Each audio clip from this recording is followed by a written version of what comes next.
compatriotes. Il y a 6 ans, je prenais congé de mes responsabilités en tant que président de la République, chef de l'État. Et fait inédit dans notre pays, en près de 60 ans d'indépendance. J'ai passé pacifiquement la main à un nouveau chef d'État.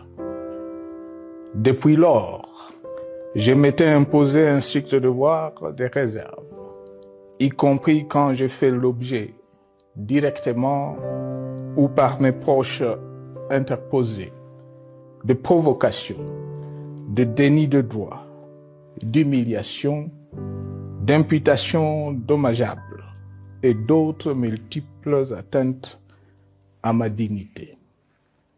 D'abord, parce que je suis convaincu que le temps est le meilleur allié de la vérité, un antidote lent mais puissant contre le venin du mensonge et de la délation.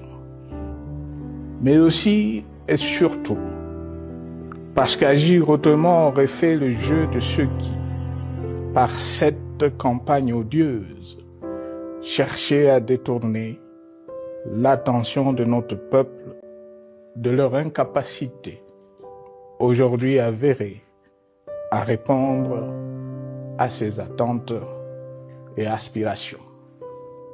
J'ai enfin décidé de briser ce long silence, de sortir de ma réserve et de m'adresser à vous parce que l'enjeu est de taille. Il est même existentiel.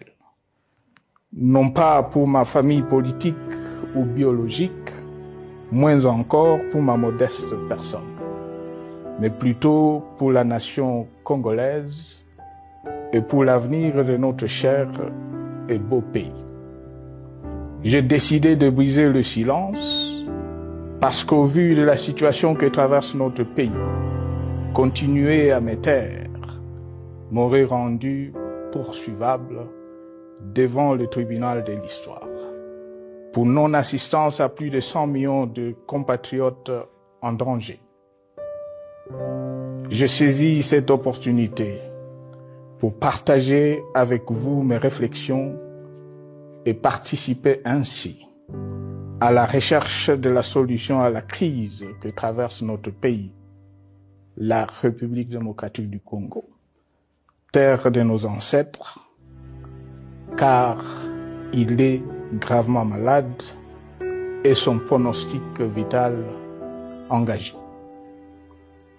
Mieux que quiconque, vous en êtes conscient, car vous en faites quotidiennement les frais dans votre chair et vous en payez le prix.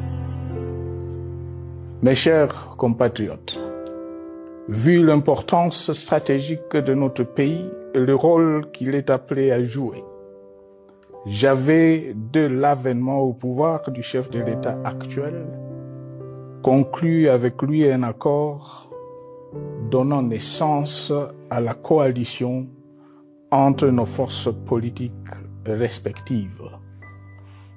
À propos de cet accord, beaucoup de contre-vérités ont été dites, y compris, fort malheureusement, par celui qui est censé connaître la vérité, parce qu'en étant l'un de 2 principaux signataires. En attendant qu'au moment opportun, la vérité soit rétablie, preuve irréfutable à l'appui, permettez-moi pour l'instant d'affirmer qu'en ce qui me concerne, la conclusion de cet accord n'avait pour seule motivation que l'intérêt supérieur de la nation. Par cet accord de mutualisation de forces, j'entendais en effet permettre à mon successeur d'exercer dans la direction des affaires de l'État plus de pouvoir effectif que ce que la faible représentation de sa famille politique au sein de la nouvelle Assemblée nationale était en droit de lui conférer.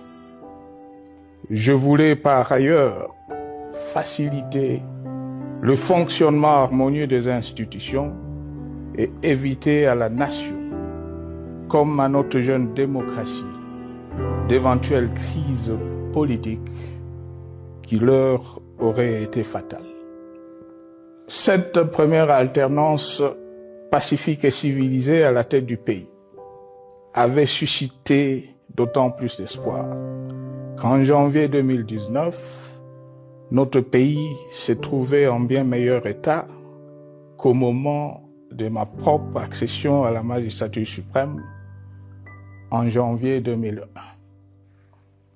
Alors que j'avais trouvé un pays au bord de l'implosion, miné par une longue dictature et des guerres, sans institutions républicaines, économiquement en faillite et socialement déchiré.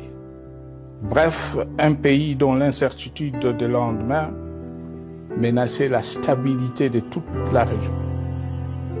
Le 24 janvier 2019, j'avais en effet légué un bien meilleur héritage à mon successeur, à savoir un pays réunifié, largement pacifié et dont les limites territoriales correspondaient exactement à celles qu'elles étaient au 30 juin 1960. Une nation reconstituée, réconciliée et fière de sa diversité.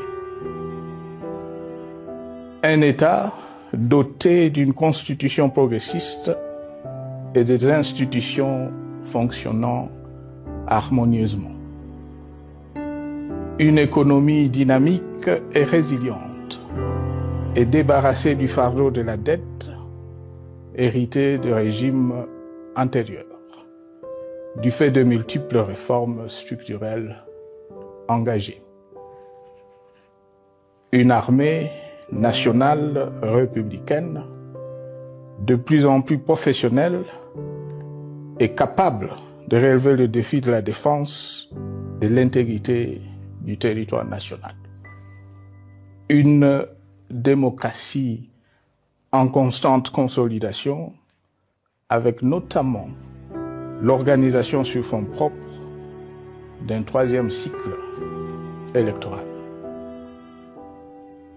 Le cœur serré, je constate qu'à peine 6 ans après, ce bel héritage en indivision, légué à l'ensemble de notre peuple, a été complètement dilapidé par celui qui en avait reçu la garde.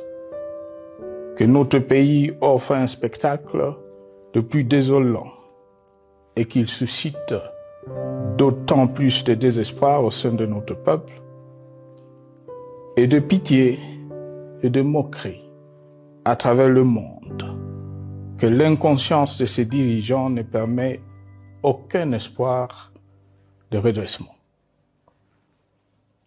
Cette détérioration rapide de la situation générale du pays est principalement due à l'inverse du pouvoir sans limite.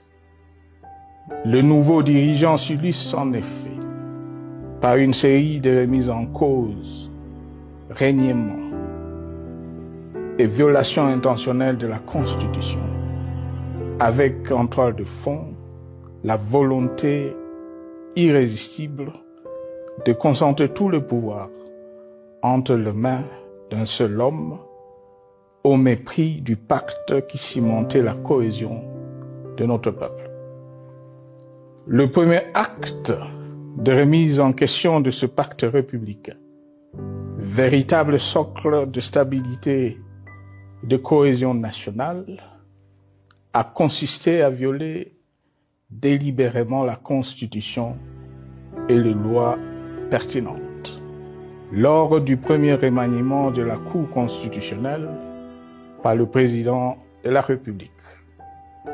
La violation de ce texte juridique, fondement de tout état de droit, pour de simples raisons de confort politique, est devenue, depuis lors, une marque distinctive de la gouvernance de notre pays.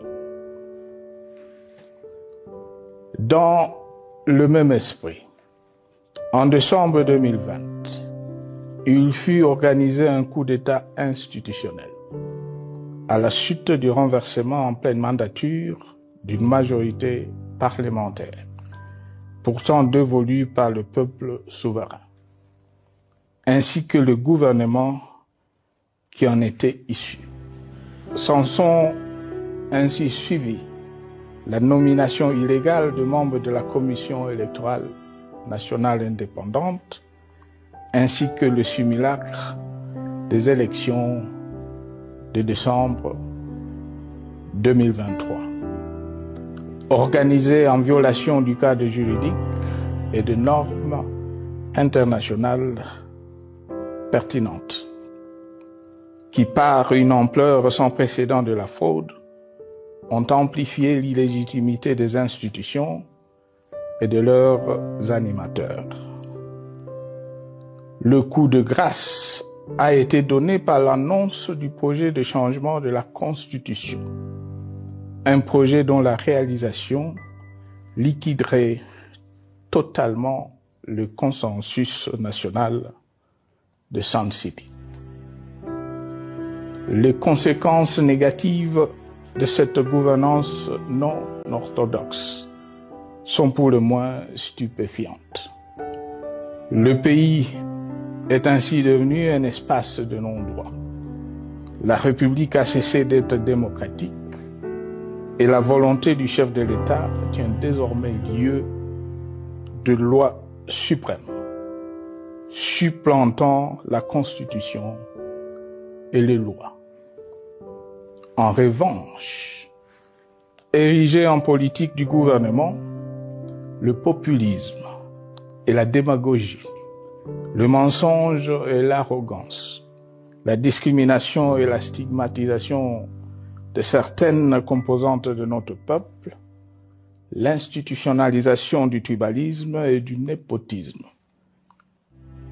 l'opposition de communautés nationales, les unes aux autres, le discours de haine et l'injustice ainsi que l'impunité ont d'autant plus aisément détruit la cohésion nationale et le vivre ensemble que l'opulence outrancière et le non-respect de la parole donnée sont les maîtres mots de la classe politique au pouvoir.